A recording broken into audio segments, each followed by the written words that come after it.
Hello guys, welcome back to our channel iLearn Interactive Learning and Online Resources.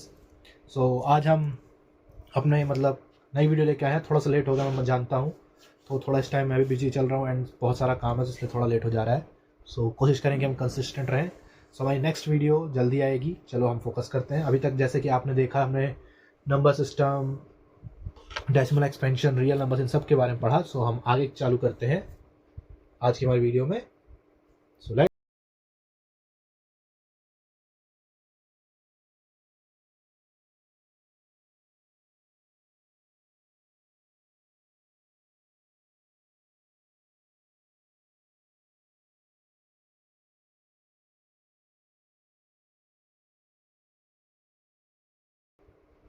Mathematics ही रहेगी, class 9th की, same chapter number system, जो कि हमारे दो तीन टॉपिक्स बचे हैं, हम उनको कवर करेंगे अब अपनी अपकमिंग वीडियोस में। एंड शायद नेक्स्ट वीडियो होगी हमारी इस चैप्टर की लास्ट वीडियो होगी। और जो भी प्रीवियस वीडियोस हैं नंबर सिस्टम के बारे में, जो भी आप पढ़ना होगा, वो आपको लिंक मिल जाएगा डिस्क्रिप्शन में, नहीं तो आप हमारे क्लास 9th की प्लेलिस्ट को चेक कर सकते हैं, जिसका आपको यहाँ कहीं आई बटन पर शो हो रहा होगा। आज के ऑब्जेक्टिव्स क्या रहेंगे? Representation of rational numbers on the number line, representation of irrational numbers on the number line using spiral method, and representation of the irrational numbers on the number line using without spiral method. Okay, दो method से देखेंगे number line पे कैसे represent करते हैं irrational method को, तो जल्दी सीखेंगे। अभी आगे चलते हैं। पहले देखते हैं इंट्रोडक्शन। रियल नंबर्स को कैसे रिप्रेजेंट करना है, तो रियल नंबर्स के बारे में जान लेते हैं। रियल नंबर्स क्या होते हैं? जो कि हमारे बेसिकली ओवरऑल यूज के नंबर्स जितने भी होते हैं, फंडामेंटल यूनिट्स जिनको हम शो कराते रहते हैं, आप सबको पता है, वो सारे हमारे क्या होते हैं? रियल नंबर्स होते हैं। बहुत सारी जितने भी है क्वांटिटीज़ को मेजर करते हैं, जो भी लिखते हैं 1 2 3 4, सारी क्या हमारे रियल नंबर्स हैं, फ्रैक्शंस, डेसिमल्स, जिसको हम किससे डिनोट करते हैं? कैपिटल आर से। Okay, representation of real numbers, rational number से स्टार्ट करेंगे। रैशनल नंबर क्या होता है? कोई भी ऐसा नंबर जो कि p अपॉन क्यू फ्रैक्शन की फॉर्म में हो, और जहाँ पे q is not equal to 0, मतलब डिनोमिनेटर 0 ना हो, टर्मिनेटिंग डेसिमल एक्सपेंशन हो, या फिर non terminating and repeating decimal expansion हो, जैसा कि हमने प्रीवियस वीडियोस में देखा है। स्टेप्स क्या होते हैं उसको रिप्रेजेंट करने के? पहला स्टेप, हमेशा रैशनल नंबर को आइडेंटिफाई करना है। तो हमने एक नंबर लिया a इज इक्वल टू 0.25, जिसको फ्रैक्शन की फॉर्म में हम 1/4 भी लिखते हैं। Okay, draw the number line. एक नंबर लाइन ड्रॉ की, जैसे कि हमने सीखा था नंबर लाइन क्या होती है, जिसके सेंटर में 0 होता है, एक ऐसा इंटीजर जो कि नाइदर पॉजिटिव होता है नॉन नेगेटिव होता है, एंड उसके राइट साइड में सभी पॉजिटिव इंटीजर्स होते हैं, लेफ्ट साइड में सभी नेगेटिव इंटीजर्स होते हैं। ये और भी हो सकता है 1 2 3 4 -1 -2 -3 -4 अप टू इन्फिनिटी तक। Then divide the unit into equal parts. Okay, ये वाला स्टेप जो है, यहाँ से थोड़ा मेन कंसेप्ट चालू होता है कि हमें यूनिट्स को इक्वल पार्ट्स में डिवाइड करना है। लेकिन कौन सी यूनिट? हमें पहले हमेशा चेक कर लेना चाहिए, अगर काम थोड़ा आसान करना हो तो, कि जो हमारा फ्रैक्शन दिया गया है, ठीक, अगर हम उसे डेसिमल एक्सपेंशन करें तो हमारी वैल्यू क्या आएगी? सपोज यहाँ क्या आ रही है? 0.25, मतलब फ्रैक्शन क्या है? 1/4, वैल्यू क्या है? 0.25। 0.25 मतलब 0 से तो बड़ा है। जो हमारे a की वैल्यू है वो क्या है? ग्रेटर देन 0 है। ओके, एक सेकेंड रुकिए। जो हमारी a की वैल्यू है वो क्या है? ग्रेटर देन तो 0 है, और 0.25 है, मतलब लेस देन 1 है। तो जो भी रिप्रेजेंटेशन होगी, वो जो लाई करेगी, वो किसके बीच में करेगी? 0 से 1 के बीच में। डन। ओके, आगे बढ़ते हैं। हमें देखना है डिनोमिनेटर को, क्योंकि हमें इक्वल पार्ट्स में डिवाइड करना है। देन हम चेक करेंगे डिनोमिनेटर को। हमारा डिनोमिनेटर क्या है? 4, तो हम इसको 4 इक्वल पार्ट्स में डिवाइड करेंगे। सपोज 1 2 3, तो ये हो गया 1, ये हो गया 2, ये हो गया 3, एंड ये हो गया 4। 4 इक्वल पार्ट्स में डिवाइड करेंगे। ओके, आगे चलते हैं। क्या था? Greater than 0, less than 1। Move करते हैं, 4 इक्वल पार्ट्स में डिवाइड कर लिया 0 से 1 के बीच में। अब हमें काउंट करना है 1/4। 1/4 कैसे काउंट होगा? 1/4। 1, हम न्यूमरेटर देखेंगे कितने स्टेप्स हमें फॉलो करने हैं। 0 से, हमेशा 0 से काउंट करना है, तो कितने स्टेप्स हमें फॉलो करने हैं? 1 स्टेप हमने फॉलो किया, ये कितना हो गया? 1/4। खत्म। ओके, ये वाली वैल्यू क्या होगी हमारी? 1/4 होगी। चलो देखते हैं आगे। Count the required parts. हमें हमेशा न्यूमरेटर को काउंट करना है और डिनोमिनेटर जितने इक्वल पार्ट्स में डिवाइड करना है। बस हमेशा ये याद रखना है कि हमारे जो भी न्यूमरेटर है उतने स्टेप्स हम मूव करेंगे, और जो भी डिनोमिनेटर है उतना हमें इक्वल पार्ट्स में डिवाइड करना है। 1/4 आ गया। इस पॉइंट को मार्क कर लेना है, यही हमारा 1/4 है। Okay, done.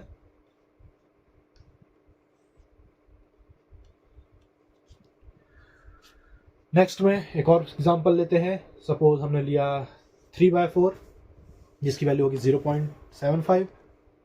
तो सेम नंबर लाइन ड्रॉ करेंगे, हम कर ली हमने। देन डिवाइड करेंगे यूनिट्स को इक्वल पार्ट्स में। हमने वापस चेक किया डेसिमल, ए की वैल्यू क्या है 0.75, मतलब A is greater than 0 but smaller than 1। तो 0 से 1 के बीच में लाया करेगा। ओके, हमने कितने पार्ट्स में डिवाइड करा था, हमने डिनोमिनेटर चेक किया, डिनोमिनेटर हमारा 4 था। ठीक है, तो हमने इसको 4 इक्वल पार्ट्स में डिवाइड कर लिया। कितने स्टेप्स मूव करने हैं, न्यूमरेटर क्या है हमारा 3, काउंट द रिक्वायर्ड पार्ट्स, 3 हमारा न्यूमरेटर, हमने 3 स्टेप फॉलो किए, 1 2 एंड 3। डन।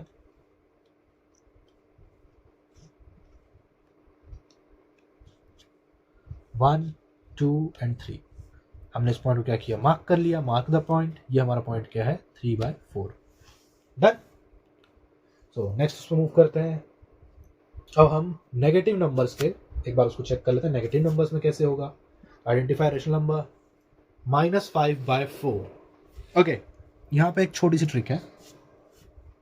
वैल्यू क्या दी गई है -5/4, मतलब नंबर लाइन पर हमेशा जब माइनस सिंबल तो हम कहाँ रिप्रेजेंट करेंगे, हमेशा लेफ्ट हैंड साइड में। -5/4 है, सो अगर हम इसका डेसिमल एक्सपेंशन करते हैं तो -1.25 होगा। -1.25 क्या होता है, a is greater then -2 but less than -1। मैं ऐसा क्यों लिख रहा हूँ ग्रेटर देन -2, क्योंकि हम जितना लेफ्ट हैंड साइड में मूव करते हैं वैल्यू उतनी छोटी होती जाती है, और जितना राइट साइड में मूव करते हैं नंबर लाइन पे 0 से, वैल्यू उतना ही बड़ी होती जाती है। सो अगर 0 के रिगार्डिंग देखते हैं, -2 के रिगार्डिंग देखते हैं तो -1 बड़ा है, और अगर हम -3 के रिगार्डिंग देखते हैं तो -2 बड़ा है। लेकिन अगर हम 1 -1 और 1 में कंपेयर करें तो 1 हमेशा -1 से बड़ा है। Okay, so number line draw कर ली हमने। हमें क्या करना है, इनटू इक्वल पार्ट्स।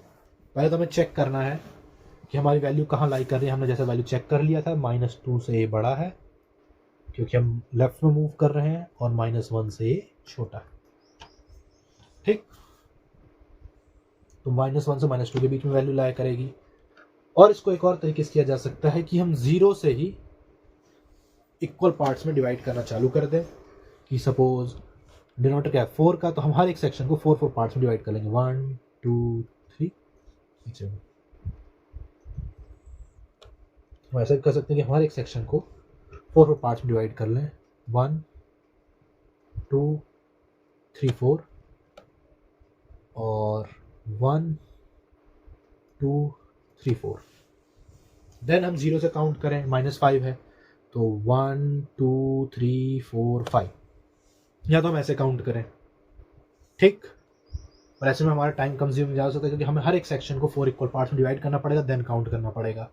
और क्या तरीका है कि हम पहले इसका डेसिमल वैल्यूज जाकर सीधा वहाँ से डेसिमल वैल्यूज निकाल लें कि -1.25 है। अगर -1.25 है तो मतलब -1 से -2 के बीच में लाया करेगा, एंड हम उसको इक्वल पार्ट्स में डिवाइड कर दें जैसे कि हमने इसमें किया, एंड देन काउंट करें। और उसको काउंट करने के लिए क्या कर सकते हैं हम, देखो a की वैल्यू को मैं अगर ऐसे लिखूं -4/4 प्लस, क्या ये सही है? बिल्कुल। अगर हम इसका एलसीएम लेंगे तो एलसीएम आएगा 4 -4 माइनस प्लस माइनस, ये -5/4, मतलब वैल्यू वही आएगी। और हम इसको कैसे लिख सकते हैं, a is equals to -1 plus bracket में -1/4, ऐसे भी लिख सकते हैं। तो मतलब -1 प्लस -1/4, मतलब उसमें -1/4 और ऐड करना है। तो हम पहले आ गए 0 से -1 पे, प्लस इसमें -1/4 और ऐड कर दिया। ठीक, तो हमारी ये जो वैल्यू है ये क्या है, -5/4। ठीक है, हम ऐसे भी लिख सकते हैं। तो देखते हैं, काउंट द रिक्वायर्ड पार्ट्स, हम रिक्वायर्ड पार्ट्स काउंट किए, ये आया 1 है, क्योंकि वैसे तो -5 तो हम यहाँ से भी काउंट कर सकते हैं, बट हमें -1 से काउंट करना ताकि हमारे लिए आसान पड़े। हमने उस पॉइंट को मार्क कर लिया, यही पॉइंट हमारा क्या है, -5/4। सो आगे मूव करते हैं। इरेशनल नंबर्स पे। इरेशनल नंबर क्या होता है? Irrational numbers like -2, -3, pi can not be written as simple fraction, जो कि सिंपल फ्रैक्शन की फॉर्म में ना लिख सके, जो कि अंडर रूट्स में होते हैं, वो हमारे क्या होते हैं? इरेशनल नंबर्स होते हैं, जिसको हम ज्योमेट्रिकल कंस्ट्रक्शन से बनाते हैं एंड देन शो करते हैं, जो कि कई प्रकार के हो सकते हैं। एक सेकंड रुकिए, मैं पानी पी लेता हूँ।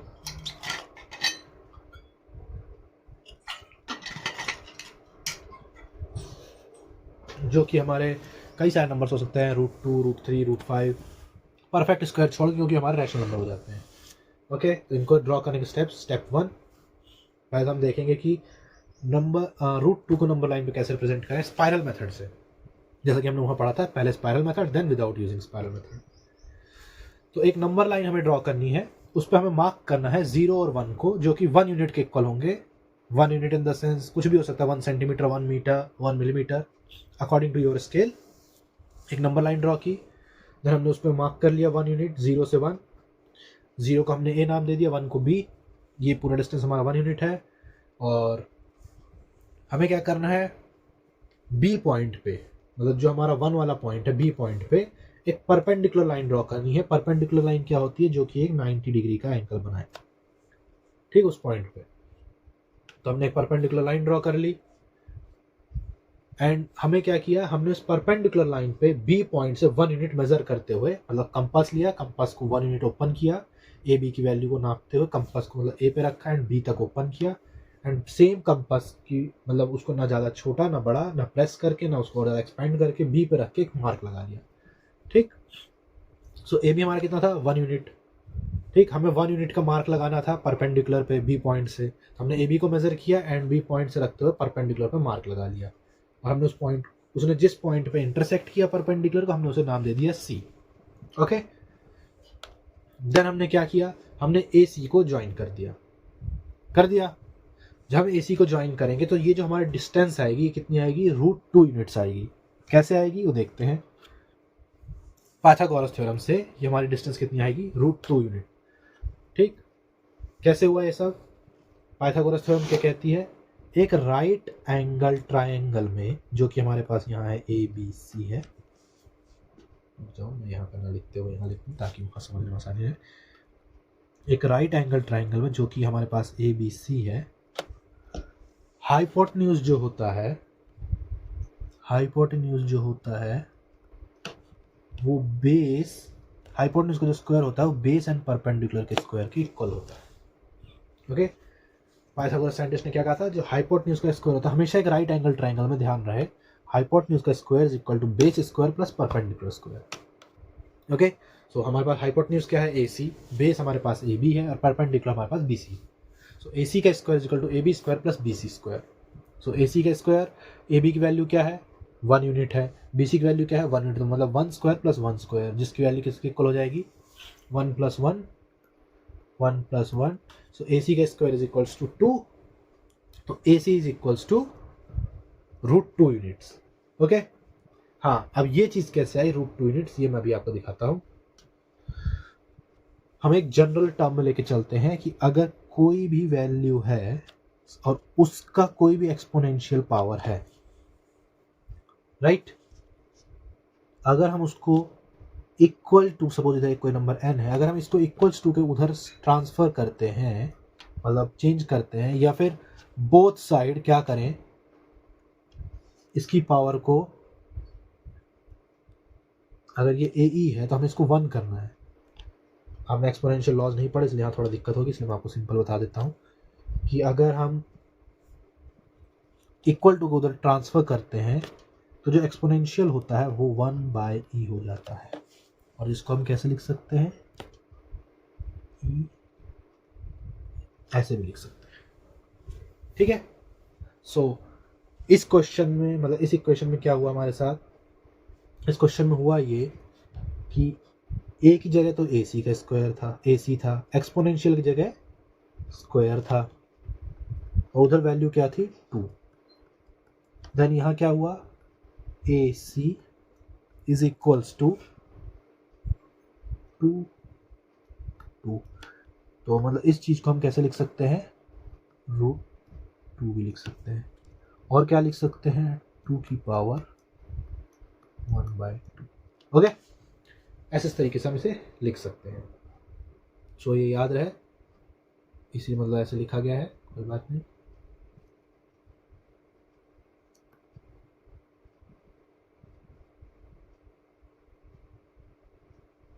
आगे मूव करते हैं हम। तो AC की वैल्यू किसके इक्वल हो जाएगी, √2 यूनिट्स के। ओके,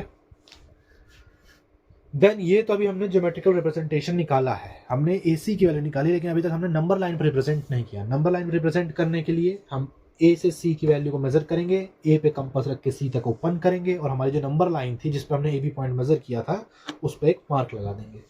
कंपास को ओपन करके देन हमने 0 से एक मार्क लगाया, उस पॉइंट को हमने D नाम दे दिया। तो जो डिस्टेंस है हमारी AD वो कितनी होगी हमारी, √2 यूनिट। ओके, सो AC और AD की डिस्टेंस सेम होगी किसके, √2 यूनिट के।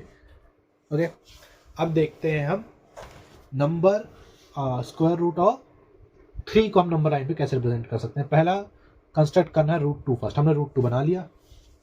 नेक्स्ट स्टेप में at point C draw perpendicular length of 1 unit. Okay, हमने पहले नंबर लाइन पे B पॉइंट पे 1 यूनिट बनाया था, लेकिन इस बार हम क्या करेंगे, जो हमारी √2 यूनिट वाली लाइन आई है AC, हम C के ऊपर एक परपेंडिकुलर ड्रॉ करेंगे, मतलब यहाँ पे ऐसे परपेंडिकुलर ड्रॉ करेंगे। परपेंडिकुलर क्या होता है, 90 डिग्री होता है, जैसा कि हम सबको पता है। ओके, हमने ड्रॉ कर लिया और उस पर हम 1 यूनिट मार्क करेंगे लेंथ। अब उस पर हम क्या करेंगे, 1 यूनिट लेंथ मार्क करेंगे, जैसा कि हमने √2 के लिए किया था।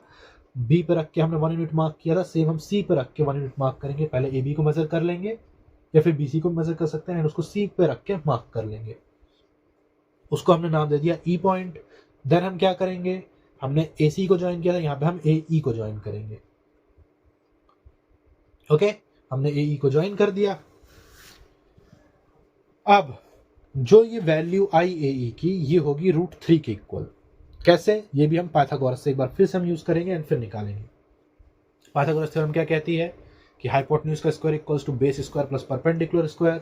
यहाँ पे हमारा हाइपोटेन्यूज क्या हो गया, AE हमारा हाइपोटेन्यूज होगा, बेस क्या होगा, AC हमारा बेस होगा, परपेंडिकुलर क्या होगा, EC या CE हमारा परपेंडिकुलर होगा। ओके, हाइपोटेन्यूज का square is equal to base square plus perpendicular square. Then AE का स्क्वायर, AE हमारा हाइपोटेन्यूज है, AC हमारा बेस है और CE हमारा परपेंडिकुलर है। AE square is equals to √2। तो जो हमारा AC था उसकी वैल्यू हमने पहले निकाली थी, √2 आई थी, और 1 यूनिट हमने मेजर करके मार्क किया है, तो EC हमारा CE या EC हमारा जो होगा 1 होगा।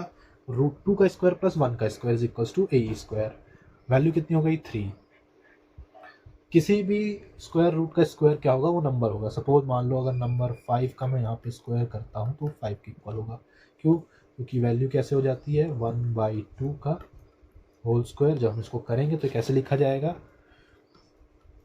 1/2 मल्टीप्लाई बाई 2, तो 2 से 2 कैंसिल, बचा क्या 5, 5 की value 1 which is equals to 5। Okay, ये ऐसे होता है। सो AC की वैल्यू AC, सॉरी यहाँ AC है, ये AE होना चाहिए, थोड़ा सा मिस्टेक हो गया कंप्यूटर से, ये AE होना चाहिए, ये AE होना चाहिए, जो कि इसके इक्वल जाएगी √3 यूनिट्स के। ओके, सो अब हमें फिर से करना है यूजिंग ए कंपास। हमें A से E की डिस्टेंस मेजर करनी है, क्योंकि हमने ज्योमेट्रिकली प्रूफ किया, भी इसको हमने नंबर लाइन पर रिप्रेजेंट नहीं किया है।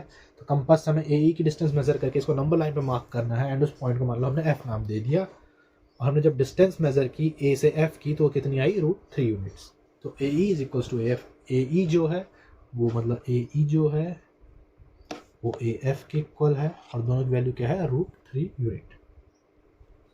ओके, नेक्स्ट, अभी तक हमने सीखा क्या, यूजिंग स्पाइरल मेथड और विदाउट यूजिंग। ठीक है, उसको स्पाइरल मेथड क्यों कहते हैं एक बार और कंफर्म कर लेते हैं। सपोज ये एक नंबर लाइन है, ठीक है, ये पॉइंट 0 है, बैक साइड में भी है, बट हमने इसको माना नंबर 0, 1 2 3। √1 की वैल्यू हमेशा 1 होती है, तो √1 मतलब ये वाला 1 पॉइंट है, हम 1 को यहाँ पर रिप्रेजेंट कर सकते हैं। यहाँ पे हमारा √4 रिप्रेजेंट होगा, क्योंकि √4 किसके इक्वल होता है, 2 के इक्वल होता है। 3 की जगह हमारा √9 आ जाएगा, क्योंकि √9 हमारा किसका परफेक्ट स्क्वायर है, 3 का। ओके, जब हम स्पैरा बनाते हैं तो √2 की वैल्यू होती है 1/0.4, तो ये कुछ हाँ ये कुछ ऐसे यहाँ आएगा, फिर ये यहाँ आएगा। जो हमने पिछली बार वो किया था, स्पाइरल मेथड बनाया था, अगर हम उसको लेके चलते हैं उसी स्पाइरल मेथड को, तो कैसे होगा?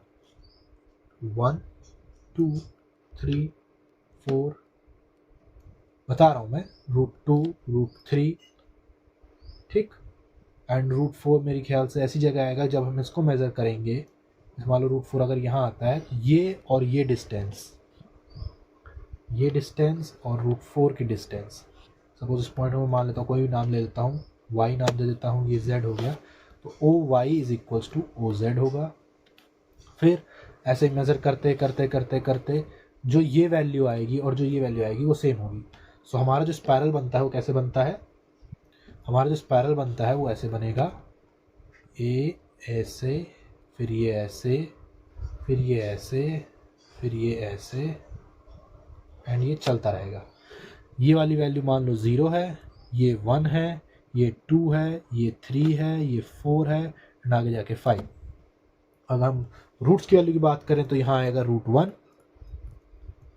√4, √9, ये ऐसे है, √9, √16 एंड √25 एंड सो ऑन, ठीक। इसलिए इसे कुछ स्पाइरल मेथड कहा जाता है। अब आगे, विदाउट यूजिंग स्पाइरल मेथड के लिए हमने एक नंबर लाइन ड्रॉ कर ली AB n यूनिट्स की, क्योंकि हम इसको जनरल फॉर्म में लेके चलेंगे। अब मतलब एग्जैक्ट वैल्यू नहीं रखेंगे, लेकिन अगर समझने के लिए हम एक एग्जैक्ट वैल्यू चलो रख लेते हैं। हम क्या करते हैं, हम n की वैल्यू को 3 मान लेते हैं। हमने एक नंबर लाइन ड्रॉ की एंड उस पर 2 पॉइंट्स मार्क कर लिए n यूनिट्स के, जिसकी वैल्यू हमने 3, मतलब 3 यूनिट्स का एक पॉइंट मार्क कर लिया, जो क्या है n यूनिट्स। सपोज ये 3 यूनिट है। देन हम इसे एक्सटेंड करेंगे n+1 यूनिट तक, जो कि हमने C पॉइंट मार्क कर लिया, उसमें 1 यूनिट हमने और मार्क प्लस करी, तो ये हो गया 4 यूनिट टोटल। तो AC जो है 4 यूनिट्स के इक्वल हो गया। Okay, then find the mid point of AC। अब हमें AC का मिड पॉइंट फाइंड आउट करना है, जो कि n था, तो n+1 = क्या हो जाएगा? 4 हो जाएगा। तो यहाँ मैं आ जाता हूँ, AB को अगर मैंने 3 माना है तो AC किसके इक्वल हो जाएगा? 4 के। ओके, आगे मूव करते हैं। सो AO किसके इक्वल हो जाएगा? यहीं से AO = 2 हो जाएगा। With O as a centre, AO as radius, AO एक रेडियस मान लेते हैं। हमें क्या करना है, O को सेंटर मानते हुए एक सेमी सर्कल ड्रॉ करना है। तो हमारा AO क्या होगा, और हमारा रेडियस कितना होना चाहिए? AO, मतलब उसका हाफ हमारा रेडियस होना चाहिए, जो हमने एक्सटेंडेड लाइन मानी है। सो AO हमारा रेडियस हो जाएगा, OC हमारा रेडियस हो जाएगा। ओके, हमने एक सेमी सर्कल ड्रॉ किया, ये कंप्लीट सर्कल भी ड्रॉ कर सकते हैं, ठीक है। तो और हमें उसके बाद क्या करना है, हमें पॉइंट B से एक परपेंडिकुलर लाइन ड्रॉ करनी है। तो हमने पॉइंट B से एक परपेंडिकुलर लाइन ड्रॉ की, जिसको सेमी सर्कल पे किसी एक पॉइंट पे जाके वो कट करेगी। कौन सा पॉइंट पे कट किया? उसने मान लो P पॉइंट पे कट किया। तो हमने जब डिस्टेंस मेजर किया BP का, तो वो क्या हुआ? n unit. हमने सेम डिस्टेंस को क्या करना है, नंबर लाइन के ऊपर मार्क कर देना है, B से नाप के। पॉइंट B पे रख के कंपास ओपन करना है, P तक कंपास ओपन करना है, एंड उसको नंबर लाइन के ऊपर मार्क कर देना है। तो जो हमारे BP की डिस्टेंस होगी किसके इक्वल होगी? √n यूनिट्स के। हमने पॉइंट मान लिया इसको E, जो हमारा BE है वो किसके इक्वल है? √n यूनिट के। ओके, कैसे हुआ अभी हम समझते हैं। ये हमारा √n यूनिट हो जाएगा। चलो अब हम इसे थोड़ा मैथमेटिकली समझते हैं ताकि थोड़ा आसान हो। AB n यूनिट है, एक नंबर लाइन ली हमने, उस पर AB मार्क किया n यूनिट्स का। Suppose AB = n, sorry n नहीं,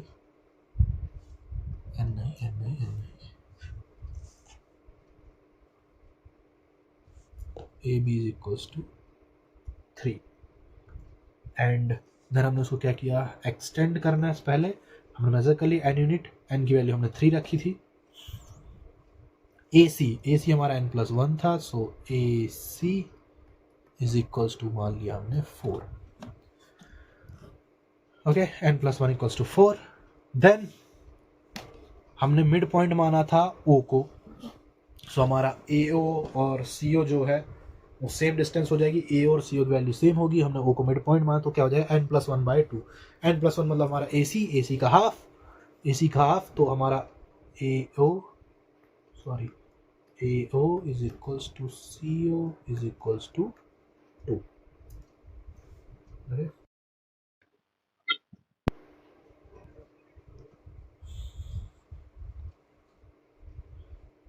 एक सेकंड रुक जाइए, कॉल आ रहा है, मैं एक बार चेक कर लूँ, एक सेकंड बस।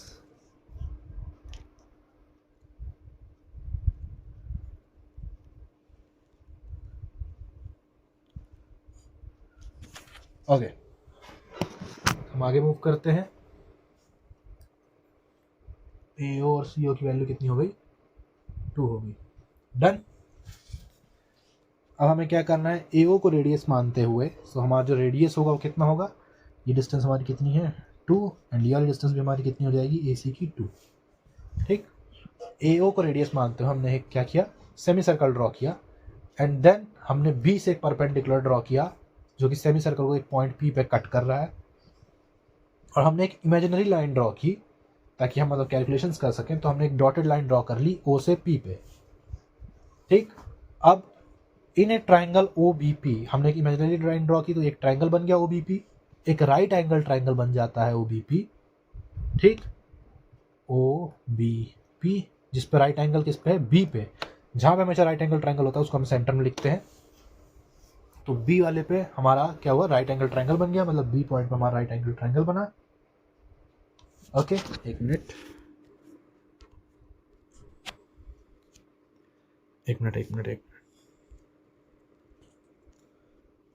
ओके, सो B पे हमारा राइट एंगल ट्राइंगल बना, OBP हमारा वो हो गया ट्राइंगल। अब AO हमारा रेडियस है, तो सेम अगर हम इस डायग्राम को ध्यान से देखें तो OP भी हमारा रेडियस होगा, तो ये भी 2 हो जाएगा। ओके, अब इन ट्राइंगल OBP जो ट्राइंगल है, मैं इसको हटा देता हूँ ताकि आपको कंफ्यूजन ना हो। OBP जो हमारा ट्राइंगल है, अगर हम OBP ट्राइंगल को देखें तो जो मतलब OB की वैल्यू है, OB मतलब ये वाली जो वैल्यू है, ये किसके इक्वल आएगी और कैसे आएगी, क्योंकि हमें इसकी वैल्यू नहीं पता, हमें इसकी वैल्यू निकालनी पड़ेगी ट्राइंगल OBP में।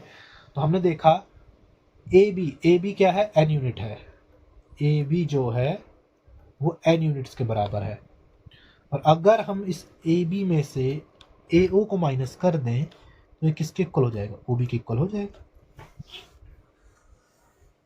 राइट। अगर हम AB में से AO को माइनस कर दें तो OB के इक्वल हो जाएगा।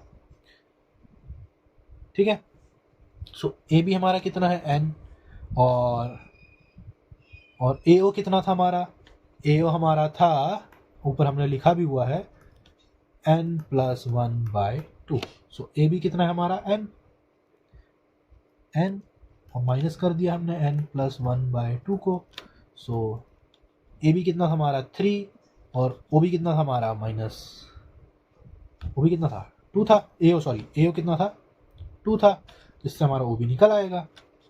OB की वैल्यू क्या आएगी हमारी 1 आ जाएगी, राइट, यही होगा।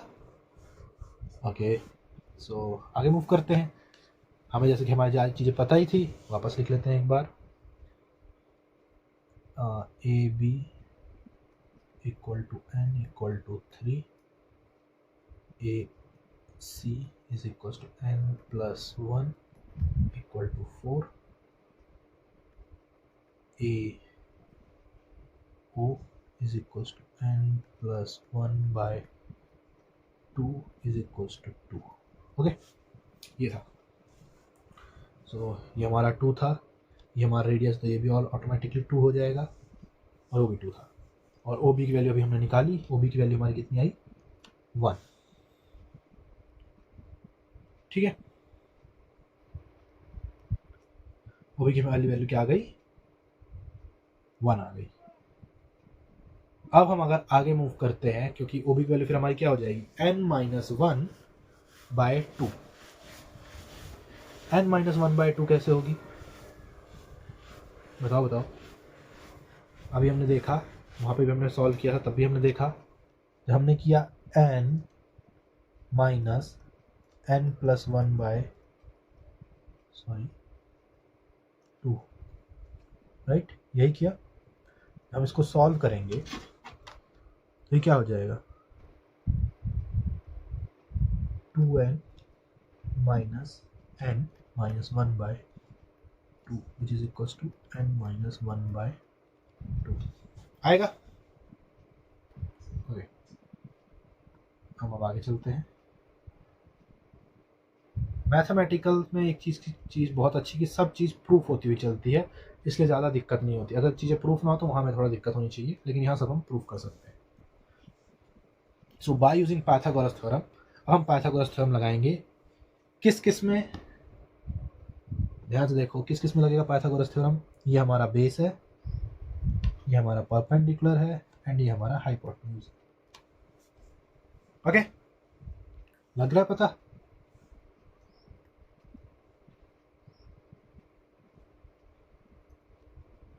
लग रहा है, ठीक है। देन अगर हम आगे मूव करते हैं तो हमारा हाइपोटेन्यूज क्या है, ओपी का स्क्वायर, बेस क्या है ओबी स्क्वायर, एंड बीपी स्क्वायर हमारा परपेंडिकुलर है। सो अगर हम इस इक्वेशन को चेंज करें और हमें बीपी स्क्वायर निकालना है, तो अगर हम इसको ऐसे लिखते हैं, अगर हम बीपी को इधर लेके आते हैं तो माइनस बीपी का square is equals to OB square minus OP square, यही इक्वेशन बनेगी। अगर इधर माइनस हम पूरी इक्वेशन को -1 से मल्टीप्लाई कर दें तो ये हो जाएगा BP square is equals to OP square minus OB square, right. Okay, तो आगे मूव करते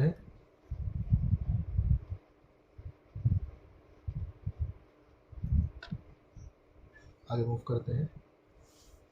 BP square is equals to OP square minus OB square, जैसे कि मैंने प्रूफ कर दिया, बताया भी आपको क्यों हुआ ऐसा।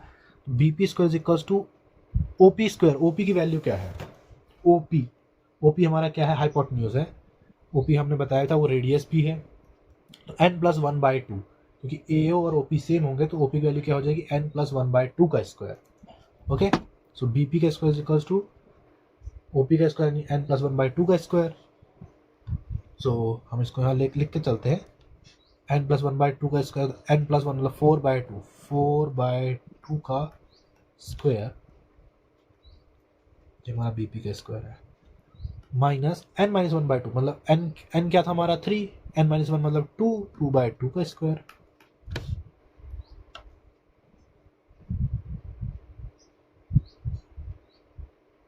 ओके, यही होगा।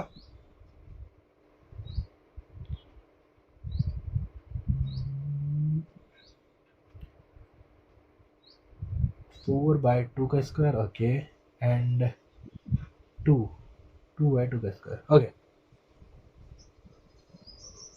देन हम आगे मूव करते हैं।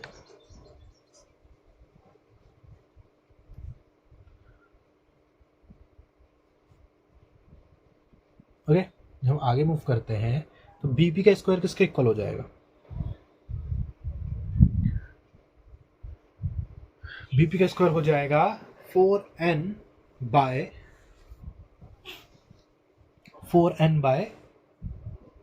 4 का स्क्वायर, राइट।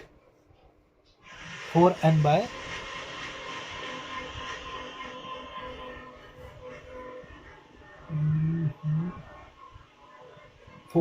4 का मतलब 4n/4, बीपी का square is equal to 4n/4। कैसे हुआ, अगर हम इसको और सॉल्व करें, इस इक्वेशन को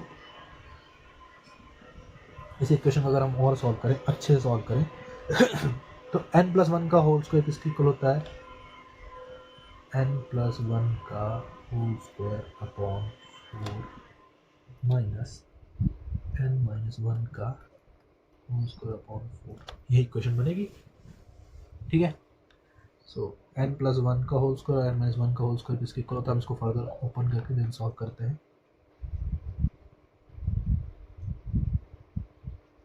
क्या होगा, n² + 1 + 2n, ओके, दोनों का अपॉन में 4 है तो 1/4 कॉमन भी ले सकते हैं, उसको कोई दिक्कत नहीं है। एंड आगे क्या होगा, माइनस ब्रैकेट में n² + 1 - 2n, बस पूरे के बाहर 1/4 हमारा कॉमन चल रहा है। अगर हम इसको और सॉल्व करें तो क्या हो जाएगा, 1/4 into n square plus 1 plus 2n minus n square minus 1 plus 2n। Okay, अगर हम देखते हैं तो n स्क्वायर से n स्क्वायर कैंसिल, प्लस 1 से माइनस 1 कैंसिल। सो वैल्यू किसके इक्वल आ गई, 4n/4 की, जैसा कि इक्वेशन में लिखा हुआ है। डन, 4n/4 के। अब हमने क्या क्या माना था, हमने माना था n की वैल्यू क्या मानी थी हमने, 3। n इज इक्वल्स टू हमारा था 3, right. So 4 into 3/4 is equals to bp square. 4 से 4 कैंसिल, bp का स्क्वायर इज इक्वल्स टू 3। जैसे कि हमने पहले भी देखा था कि अगर कोई भी वैल्यू हो एंड उसका एक्सपोनेंशियल ये है, जब हम उसको इक्वल टू के अपोजिट साइड ले जाते हैं तो क्या हो जाता है, ये हो जाता है, राइट। और क्या हो जाता है, तो यहाँ पे क्या है, यहाँ स्क्वायर है, यहाँ पे क्या था, bp का स्क्वायर इज इक्वल्स टू 3, तो ये क्या हो जाएगा, bp इज इक्वल्स टू 3 और क्या हो जाएगा, √3। डन। सो हमने इसको पूरी क्वेश्चन देखते हमारी वैल्यू क्या आ गई बीपी की, √n यूनिट, मतलब √3 यूनिट। लेकिन अभी भी ये नंबर लाइन पे शो नहीं हुआ है, ये हमारा ज्योमेट्रिकल रिप्रेजेंटेशन आया है। सो हम बी को कैसे मेजर करेंगे, बी पे कंपास रखेंगे, पी तक इसे ओपन करेंगे एंड देन इसको नंबर लाइन पे बी पे रख के नंबर लाइन पे मार्क कर लेंगे। ठीक, जैसे हम इसको बी पे रख के नंबर लाइन पे मार्क करेंगे, जो हमारा एक वैल्यू आएगी, जैसे हमने मार्क किया, सिंपल एक आर्क लगाई, जहाँ पे भी इस आर्क ने इस लाइन को काटा, जहाँ पे भी हमने जो बी से खोल रख के कंपास पी तक ओपन किया, जो भी मार्क आर्क लगाई है, जो भी मार्क किया नंबर लाइन के ऊपर, जहाँ पे वो कट लगा उसको हम पॉइंट को मार्क कर लेंगे। सपोज हमने ई नाम दे दिया एंड जो डिस्टेंस होगी बीई वो क्या होगी, √n यूनिट, मतलब √3 यूनिट, √5 यूनिट, जो डिस्टेंस होगी बीई वो क्या होगी, √n unit. Okay, √n unit रहेगी। सो आ गया समझ, मैथमेटिकल भी देख लिया हमने और मतलब ज्योमेट्रिकल रिप्रेजेंटेशन भी कर लिया, पीछे सारे स्टेप्स भी लिखे हुए थे। आपको ये सारे स्टेप्स जितनी भी चीज़ें हैं सब पीडीएफ की फॉर्म में आपको मतलब टेलीग्राम चैनल मिल जाएंगी, हमारे इंस्टाग्राम पर आपको शॉर्ट्स मिल जाएंगे। सो आगे चलते हैं, समरी में देखते हैं हमने क्या क्या देखा आज।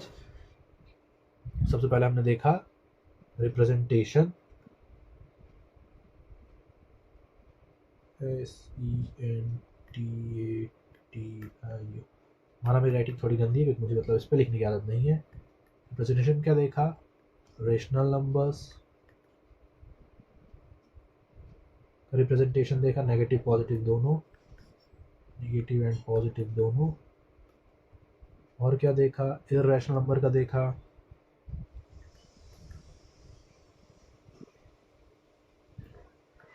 स्पाइरल मेथड,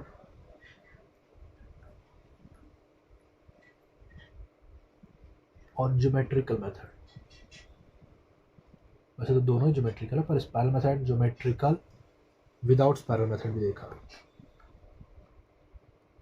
ओके,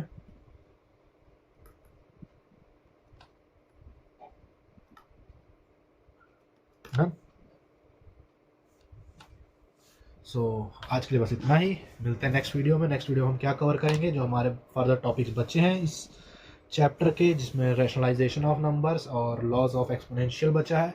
जहाँ तक है नेक्स्ट वीडियो में कवर हो जाएगा, जो कि मे भी हो सकता है संडे तक आपको मिल जाएगी हमारे यूट्यूब चैनल पे। और ये क्लास 9th के चैप्टर 1 की नंबर सिस्टम की लास्ट वीडियो होगी, जिसमें हमने सारे टॉपिक्स कवर कर लिए होंगे। जितनी भी एक्सरसाइजेज होंगे हम बाद में करेंगे। मुझे कुछ लोगों ने कमेंट किया कि सर आप मतलब फिजिक्स पे वीडियो बनाएं, तो फिजिक्स वाले को टॉपिक्स को भी हम जल्दी चालू करेंगे। हमने पहले किया था बट उसे बंद कर दिया। एंड कंप्यूटर का भी हमने कहा था, मेंशन किया था हमारे इंट्रोडक्शन कि हम कंप्यूटर भी करेंगे, तो हाँ करेंगे, लेकिन उसका थोड़ा टाइम लगेगा। अभी मतलब वर्कलोड थोड़ा ज़्यादा है, मैं अकेले मतलब हैंडल नहीं कर पा रहा, पर जल्दी सारी चीज़ें ऑन एयर चालू हो जाएंगी। सो अगर आपको हमारे साथ पढ़ के कोई चीज़ समझ में आती हो, कोई अच्छा लगता हो, कुछ नया सीखने के लिए मिलता हो, चीज़ें अगर आसान लगती हैं तो प्लीज़ हमारे चैनल को सब्सक्राइब करें, बेल आइकन को प्रेस करें और हमसे जुड़े रहें।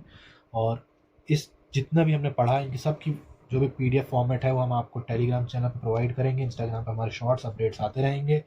और आगे जो फर्दर वीडियोस पढ़ने के लिए, जानने के लिए, चीज़ों को आसानी से समझने के लिए, एक्सप्लेनेशन के साथ समझने के लिए, बिना डाउट के समझने के लिए, और ताकि उसे आप खुद भी सॉल्व कर पाएँ, हमारे चैनल से जुड़े रहें। और जितने भी प्लेलिस्ट हैं उनको फॉलो करें, उनको देखते रहें। क्लास 9 की जितनी वीडियोज़ आएंगी हम क्लास 9 की मैथमेटिक्स की प्लेलिस्ट में डालेंगे, 10th वाली 10th में। जल्दी सारी चीज़ों पर काम करना स्टार्ट करेंगे और आपको समझाते रहेंगे आसानी से, ताकि आप भी समझ पाएँ, अच्छे से स्कोर कर पाएँ, पढ़ पाएँ और बिना प्रॉब्लम्स के आप भी क्वेश्चंस को सॉल्व कर पाएँ। सो मिलते हैं नेक्स्ट वीडियो में, तब तक के लिए बाय बाय। और अब हमारे चैनल जुड़े रहेंगे, प्लीज़ सब्सक्राइब कर लें और बेल आइकन को प्रेस कर लें। Thank you so much.